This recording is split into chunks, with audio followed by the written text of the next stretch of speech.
Vamos falar do colesterol bom e do colesterol mau, que ele também existe, não é? Quer um, quer outro. É verdade.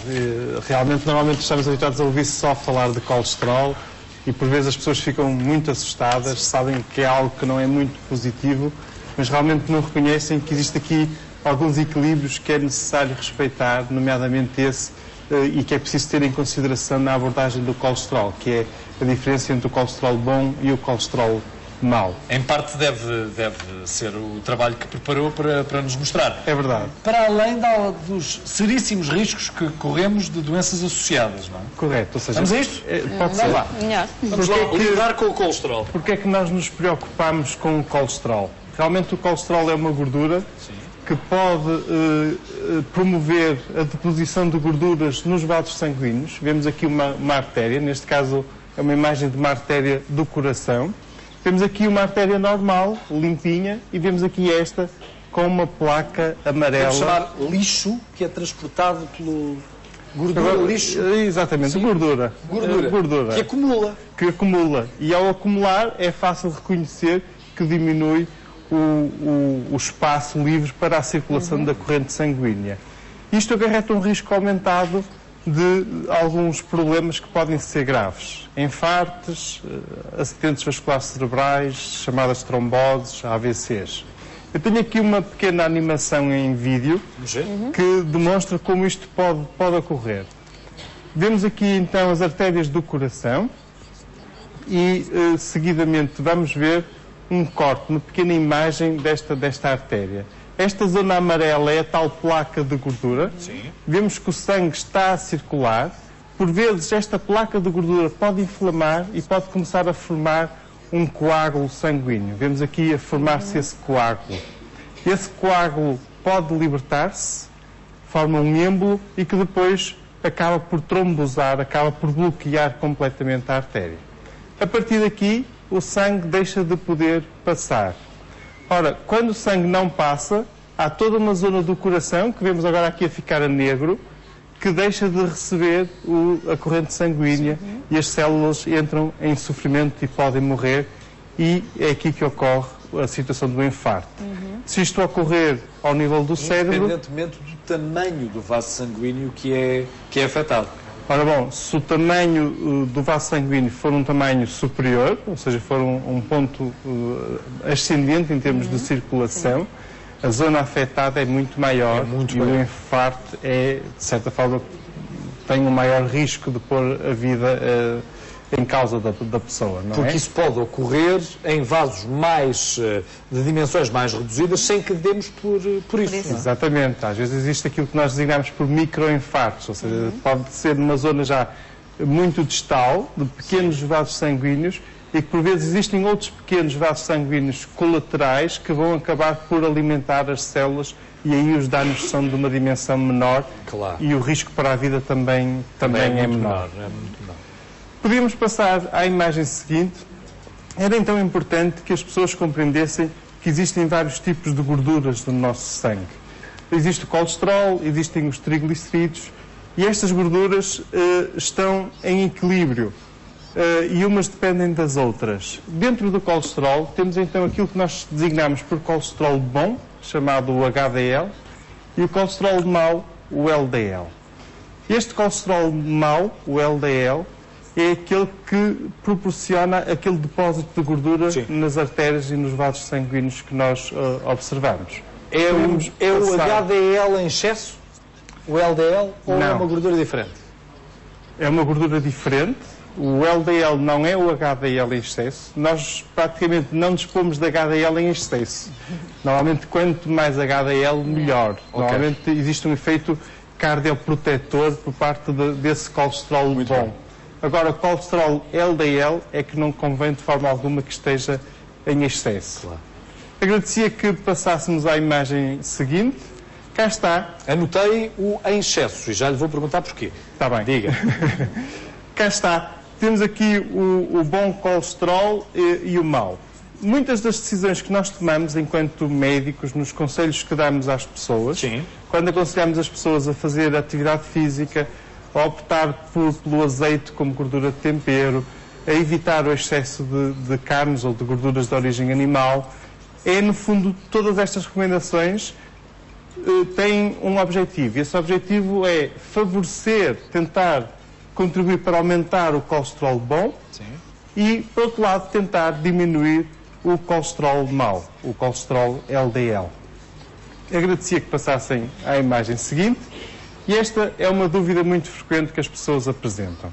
Quando é que devem fazer análises ao sangue para medir o colesterol? Tem a impressão que cada vez mais jovens a aparecer com colesterol mau, não é? É verdade. Mesmo assim, às vezes, neste campo, eu acho que nós pecamos mais por excesso do que defeito. Existe muita gente muito preocupada com o colesterol, mas não se preocupam tanto, às vezes, em tomar pequenas atitudes, pequenas medidas no seu dia-a-dia, que realmente modificam o colesterol. Evitam o acumular de colesterol. Na prática, por exemplo, não se justifica aquelas idas à farmácia de picar o dedo com muita frequência para ver como é que está o colesterol, principalmente à segunda-feira, depois no domingo, terem efetuado um almoço ou uma refeição mais abundante. Na prática, isso não faz sentido. Do ponto de vista científico, do ponto de vista de resultado para a saúde da pessoa, isso não faz sentido.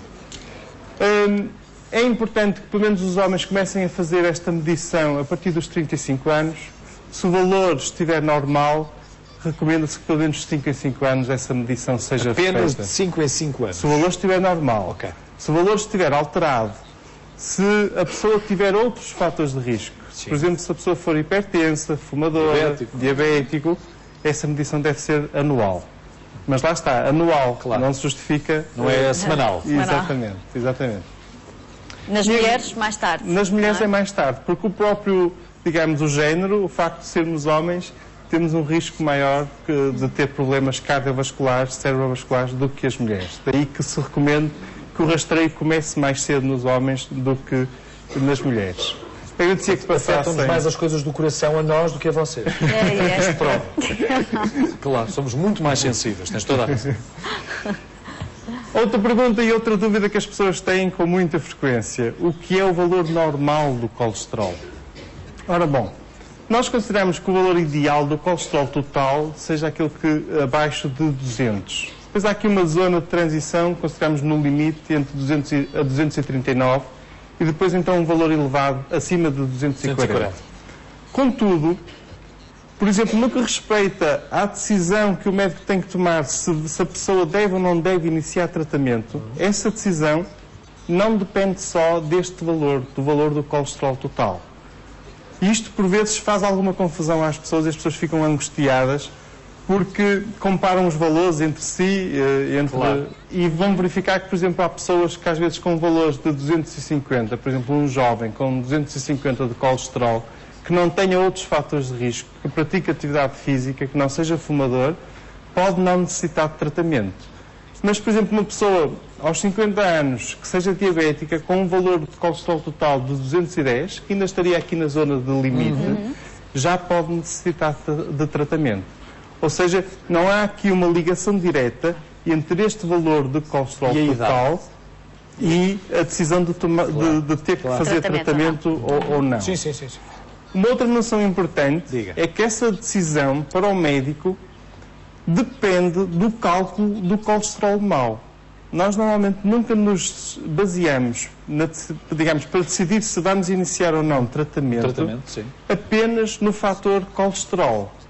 Calculamos o colesterol mau e depois avaliamos outros fatores de risco. E podem passar, se fizerem favor, à imagem seguinte, que é aquilo que nós designamos por risco cardiovascular global, onde entram outras variáveis. Ou seja, nós não tratamos só o colesterol, mas tratamos a pessoa como um todo.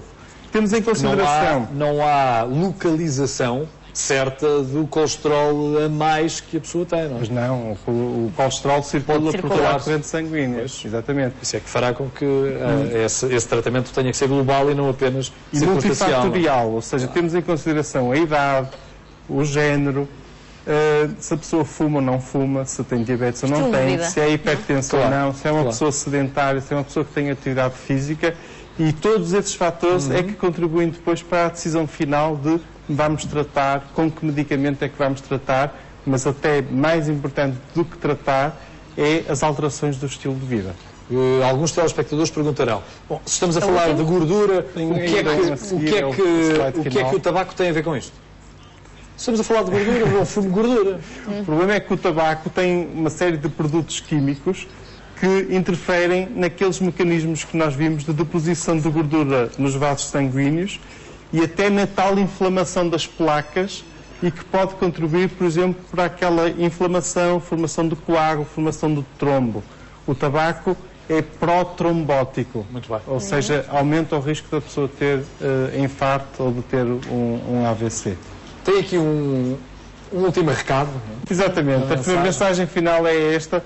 As pessoas não se fixem tanto no colesterol em si, mas é apenas um dos componentes importantes a ter em consideração e realmente é importante que a pessoa tenha algum cuidado com o seu estilo de vida, faça atividade física, altere algumas das coisas da alimentação, evite excesso de gordura animal, favoreça o azeite como gordura de tempero. Cuidado também com os produtos lácteos, os queijos, por exemplo, têm excesso de colesterol. Não quer dizer que as pessoas não possam degustar, não possam comer. Por exemplo, exatamente, podem optar, por exemplo, pelos queijos magros. E é bom que vejam também os rótulos, porque muitas vezes os rótulos dizem exatamente aquilo que estamos a consumir e deixamos levar pela publicidade associada a cada uma das marcas. Uma dica, nos rótulos, normalmente o que vem logo no início é o que há em maior quantidade. Portanto, se começa por dizer não sei quanto gordura, é gordura o que tem em maior quantidade. Não é? Para uma dieta equilibrada, e estou a falar de alimentação em concreto, falámos do queijo, é evitar porque tem um alto índice de colesterol. Pergunto-lhe, por exemplo, carne vermelha, pergunto-lhe por fritos, é o tipo de alimentação propícia ao aumento do colesterol? Exatamente. É a alimentação de maior risco. A gordura da carne vermelha, de modo que, por exemplo, quando as pessoas comerem carne, devem preferir as carnes brancas, o coelho, as carnes das aves. Os fritos é algo que deve ser evitado. Apenas a título, eu costumo aconselhar os meus doentes assim, saboreiem um prato de frito, se gostam, se têm saudades, de vez em quando, mas realmente às vezes até aconselho a tomar nota no calendário e um dos truques é só quando a folha de calendário passar para o mês seguinte é que podem voltar a fazer fritos lá em casa, ter assim algum critério. E outro conselho que eu dou é normalmente... Portanto, hoje é o último dia para comer um frito ou uma carne vermelha porque daqui a um mês tem o Natal e aí já tem a desculpa para comer, não é? Exatamente. É esse o conselho final que deixamos. Outro conselho que eu normalmente digo, um truque, uma dica que eu digo às pessoas é assim, tentem investir um bocadinho na alimentação gourmet, no degustar. Já que gostam tanto de um prato que é, de certa forma, mais proibido para a sua saúde, as pessoas tentem fazê-lo numa ocasião especial, em que estejam com alguma serenidade, com alguma calma, com alguma tranquilidade e em que degustem os alimentos de uma forma... Elejam um dia, não é? E comemorem se tiverem essa oportunidade. Doutor, muito obrigado. Não. E parabéns, não falámos da gripal. Parabéns. Finalmente. É verdade.